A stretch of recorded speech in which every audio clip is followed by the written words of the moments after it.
we are so proud of a comic. It's called Ms. Marvel. It's written by G. Willow Wilson with amazing art by Adrian Alfona.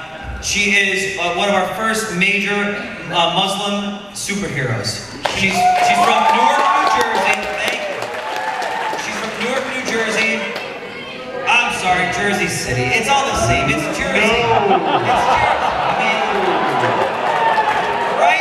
What I love about New York Comic Con. Wait. What I love about New York Comic Con is you go Muslim superhero. Everyone's like, yay! And you get the wrong city in Jersey, and it's boo. We are blue state here, man.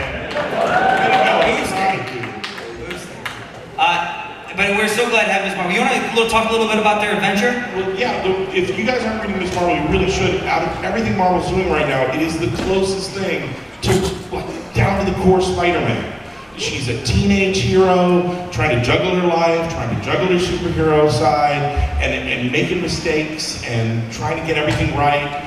It's really fun. Chris, we worked on this one together. Yes, I had the distinct pleasure of scripting the stories, and I didn't have to do any research because I too was reading and really loving the book. So it was so much fun. She's young, she's excited to be teaming up with Spider-Man. Because Spider-Man needs to date Carol Danvers, who's like her favorite hero. Yeah. And she ships them so much. She ships them so much. She does. Because she's a big nerd like all of us. And so part 2 comes out in 2 weeks, unless you see Peter Porker Spider-Ham walking home and not really looking over his shoulder, and then you know, please do not bother for Spider-Man. I just want to say, she's so right about all of us being nerds. And my proof of this was that the other day, Marvel had the biggest autographing thing I've ever seen. We had like anyone who still is breathing that ever worked for Marvel was sitting there at this massive autographing session for the fans. And the thing was, after the fans were done getting the autographs, all of us were running around getting each other's autographs. I didn't wait. I started doing it halfway through. I'm like, forget it. I'll sign your thing later. I'm getting Todd McFarlane's autograph. Can you guys talk to us about what's coming up in Amazing Spider-Man number 8? Amazing Spider-Man number 8? Yeah, it's right in front of you. Oh, no. I know. I'm getting ready to run it back to the Flash panel. Hoping no one takes me. I can tell you about 12 because I read it. Oh, dear. No, but, There we go. Are we up? Looks like we're up. Oh, thank you.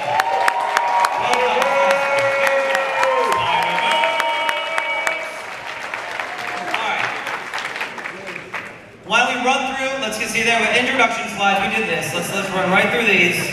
There we go. Look at these lovely pictures of these lovely people. Keep it going. Keep it going.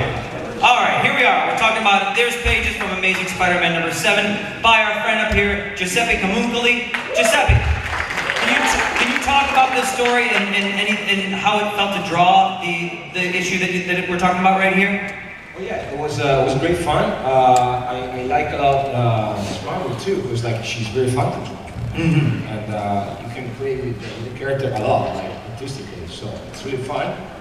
The story is great. It has it's a little bit light, but then we got the backup, which is a little less light. It's a little bit darker. Yeah. But it's fun. I like it. Dan, who's that character with that different spider suit up there? Ooh, that first time ever like drawn by Giuseppe. That is an all-new Spider-Man. If you guys know Captain Britain and Otherworld, it's got a whole Captain Britain core of all these Captain Britons from all these different realities. And in one reality, a Captain Britain is a Spider-Man. And he is Spider UK.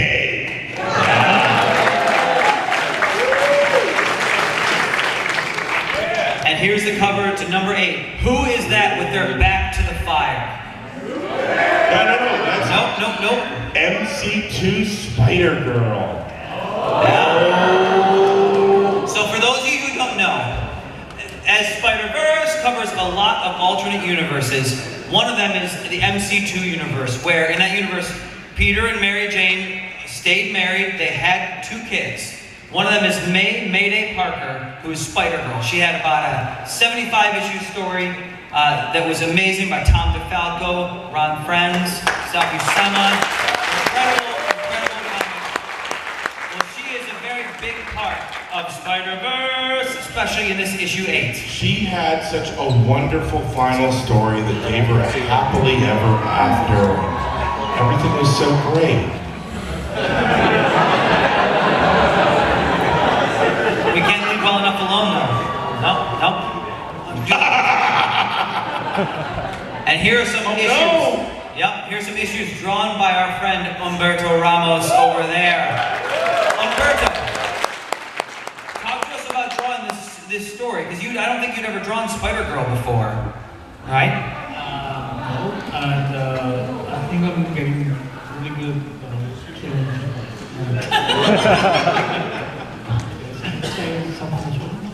Don't. Yeah. It is a really tough story. It is one of the most heart-wrenching, gut-wrenching stories that you can read. I hope you guys pick it up in 2 weeks. Unless you are lucky enough to win a copy here at this panel. Who knows? Who knows what's going to happen? I know what's going to happen. That's true. So before we were talking about Edge of Spider-Verse. Coming out next Wednesday is the last issue of the Edge of Spider-Verse miniseries. It is written by Gerard Way. Anyone know that? Yeah. He was the lead singer of My Chemical Romance.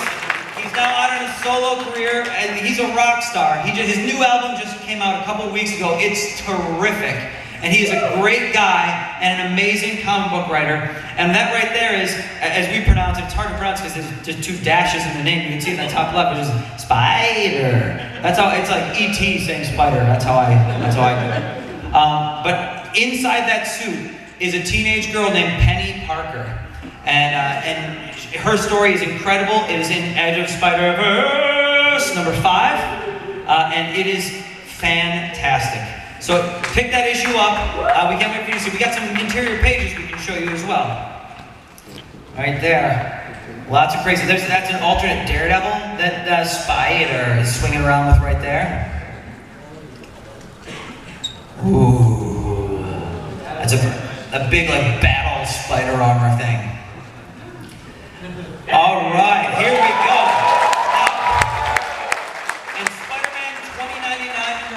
We have an Edge of Spider-Verse tie-in written by our friend Peter David over there and drawn by the co-creator of Spider-Man 2099, Rick Leonardi. We're so happy with this issue. Peter, can you tell us a little bit about this issue? Yes, I can. Will you please? Really? Okay. This will be leading into Spider-Verse, as I think you probably have figured out by this point.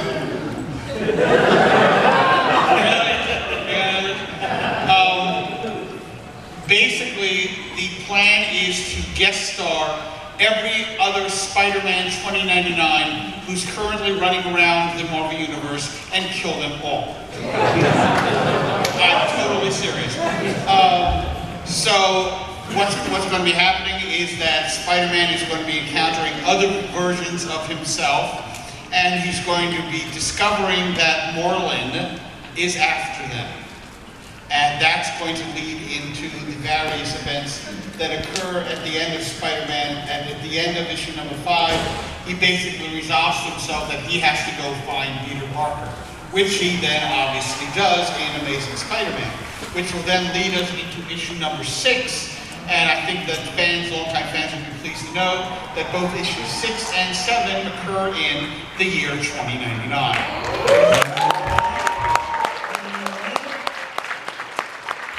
Thank you, Peter. We'll get back to 2099 later. Right there is the cover of The Amazing Spider-Man #9, the first part of Spider-Verse. Now, I see we have Captain Universe Spidey.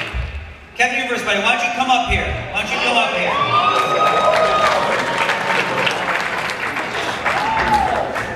My phone is out of bat. Someone take pictures. These guys are freaking it. All right, if you take a seat right here, you can sit down and you can read the first chapter of Spider-Verse. No!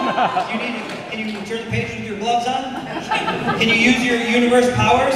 Actually, can you stand right there so I can take a picture of him? There you go. And you can sit down if you want. All right. No. Let the man sit. Yeah. Can you see? Face No, this you can way. sit down.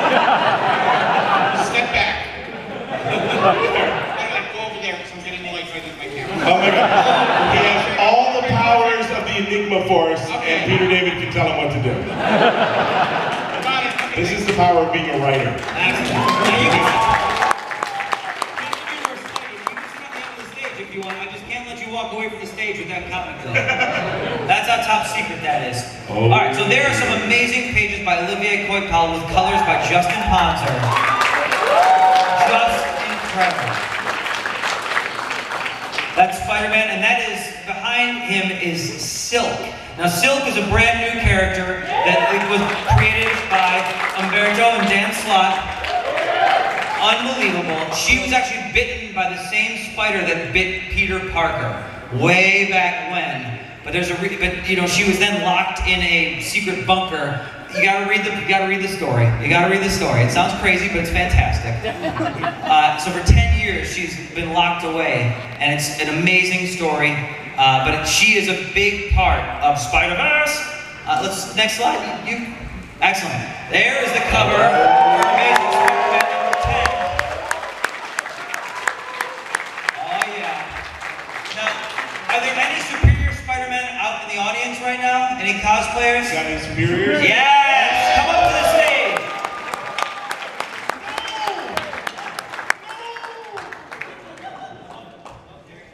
Wireless, there you go. Superior. You I can think have you a should have seat to right fight here. for it. If you want to read this, you can. Go ahead. You can't leave the stage, Superior. Just know, keep an eye on him. You know him better than just about anyone, as you've written a bunch of him, so. And I know I can't stop him if he wants to leave. This is superior. No? Yeah, use the name. That's perfect. All right. Here are some pages from issue 10 that have never before been seen in public before. Pages by Olivier Coipel with inks by Wade Ron Grawbadger. The art is just incredible in this book. I cannot wait for you to see it. Those are pictures from 10. Yeah, those are pages from issue 10. Yep, and you can see Superior Spider-Man there with his legs, but there are some other spider characters in there. This is the first time we're showing that other Spider-Man. It's true. Up front is a very punk rock looking Spider-Man. You're gonna have to wait and read to see it. And behind them is Assassin Spider-Man, who's actually from a What If story where he shoots bullets out of his web shooters. It's crazy. It's crazy. But we're so excited for this story. Superior Spider-Man 32. He certainly was. Yep. All right, Spider-Woman. Launching as part of Spider-Verse, we have a new ongoing series starring Jessica Drew, Spider-Woman, along with Silk. It's written by Dennis Hopeless with art by Greg Land, and it is a key part of Spider-Verse. In Amazing Spider-Man number 10, they get sent on a mission as part of the whole Spider-Verse story, and this ongoing series, the first 3 issues tie in and tell this story. It is really, really terrific. And as you can see there, we're so pleased to have a Spider-Woman series launching. But you know what? One new book wasn't enough. One new book just wasn't enough for us. We can't settle for that.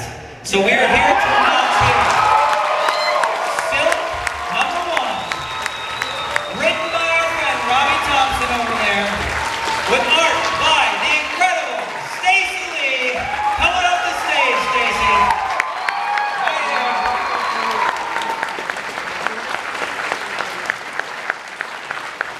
Yes.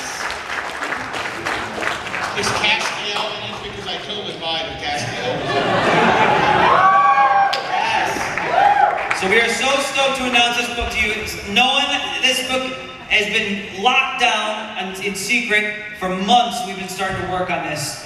Robbie and I had an amazing conversation out in San Diego Comic-Con. Secretly, we both wore hoods and sunglasses just to hide out so no one could see us talking. It was incredible. And when Ellie Pyle, who's the editor of Silk, brought Stacey Lee into it, let's show the next slide, which has Stacey's unbelievable cover, her variant cover for #1.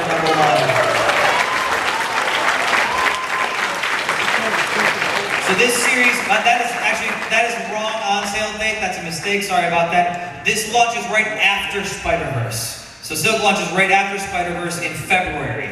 But we're so excited. Robbie, you want to talk a little bit about, without giving too much away, which is going to be hard, can you talk a little bit about your approach to the Silk book? Nervous? No, you know, I'm super thrilled to be a part of the Marvel Universe, and specifically this character. I think, you know, Dan and Virgil really launched a character that is really fully formed, and she's uniquely tied to the Marvel Universe, but also is completely fresh still for the rest of the planet. So I can't wait for you guys to see it. I think that's legally all I'm allowed to say. I think so. I can't believe I'm on the stage, but that's it. And Stacy, we're so glad for you to be joining us on this book. Can you talk a little bit about, you've drawn that cover and you're just starting to work on the book, but can you talk about your approach to this book, or what attracted you to say yes when Ellie offered it to you? Well, I am so thrilled. Thanks for letting me talk. I have always wanted to draw something with Spider-Man, and for it to be a woman is even cooler. I love strong, powerful women. I love that she's got, you know, long flowing black hair. I think it's going to be awesome. And I know about her personality, and I love it. I don't know what I can say about it. You can talk about her personality for sure. I think one of the great things about getting the two of us is we're both brand new to the Marvel Universe, which in some ways Cindy and Silk is as well. So, but you know, personality-wise, it does weird things to you when you've been in a bunker for 10 years. So we're going to be exploring that, and we're also going to be, I think I talked about this, flashing back as well. Nick, you had a great way of saying it when we had our top secret bungalow meeting off the coast. Just the two of us, because we were romantic. We were both dressed as Spider-Man. He said hoods, so there you go. He said hoods. Oh, that's a great, I love that costume. We're going to explore a little bit in flashbacks with Nick, I think, rather succinctly put it from bite to bunker. You know, there's a whole story there that we sort of want to unpack as she's also moving forward in the Marvel Universe. And yeah, I'm excited for you guys to see it. Awesome. So pick that up in February. Talk to your local comic retailer. You've got to pre-order it to make sure they order enough for you. We're so proud of that. But that's not the only book we're here to talk about. Some of you may have heard this already. It was intended to just be a tease, but loose lips sank some ships. But we are so excited to start talking about another ongoing. Let me welcome to the stage Mr. Jason Latour. Jason, are you still here? And Robbie Rodriguez. Robbie, are you here? Excellent. Come on and have a seat. Let's show that next slide, because we are so happy to announce a character from the Spider-Verse #2. Next slide. Keep going, one more. Spider-Man. #1. And this issue is coming because you all demanded it. The response to Edge of Spider-Verse #2 was so huge. Not only did a band feel the need to record an amazing song, you have to go online, an amazing band called Married with Sea Monsters took a song that was in the pages of Edge of Spider-Verse 2 that Spider-Gwen, so Gwen Stacy in this universe is in a band. Jason, can you talk about this a little bit? About the song? About her band. I thought you were going to ask me to sing the song.